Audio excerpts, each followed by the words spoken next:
loved his coffee. We couldn't go anywhere that he couldn't have a cup of coffee. He needed it. He always had to stop for a cup of coffee. Well, that's what makes this story so much more damaging to poor Grandpa, because it was like something precious was tampered with, which was horrible.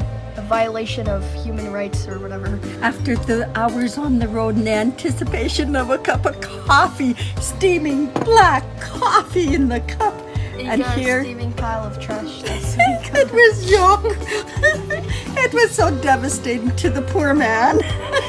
But I gotta say, we have really enjoyed the story.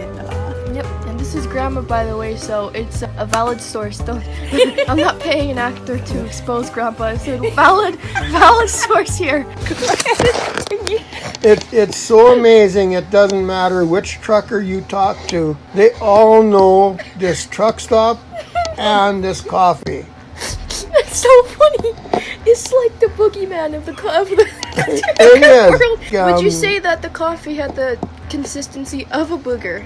Yes. So it was like a boogeyman, but boogie coffee. Yes. I thought, first of all, they did oil changes on the semis there. And we drank that, but no, it wasn't that. No, okay. Because you didn't die or get sick after. That would have had a flavor and a smell to it, but this didn't have a smell, and it had the grossest flavor. It was like flavorless and watery, and yet kind of thick too. It was really weird consistency. It was thick. Yet watery. And flavorless. Yes. I don't know if it was lumps. Like Grandma's gravy. It was like drinking gravy or drinking tar. No, I think tar wasn't even as thick. You would rather have drinking tar? Yeah. I just don't know what they used for filters or what they could use in order to have it run through there. That made it so bad. We don't want to spill that in the truck because we'll never get it out.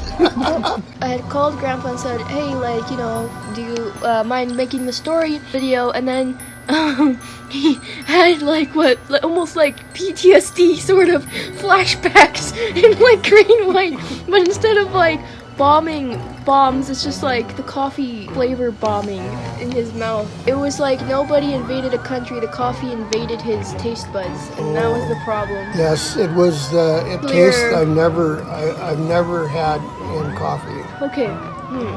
Any last little I guess thoughts? Like you didn't get sick after, right? Like, oh no.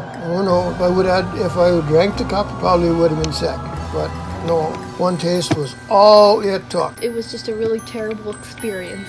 Well, we got very thirsty. It was a nice suggestion about the free coffee, but it was not a nice experience. Okay. Before you even went on the trip with my dad, you had heard just Minot has a nice place, had nice clothes, but you didn't hear anything about the coffee. No. So it was like well known in the trucker world, but in it was just not talked about in regular people. No, there was nothing talked about that place, about coffee, about maybe they went into the restaurant and they ate, and maybe they had really good coffee there. But I feel sorry for the trucker. Minot wasn't famous for its horrible coffee. It was probably just. I don't know if Minot has anything. That's just a weird coffee story.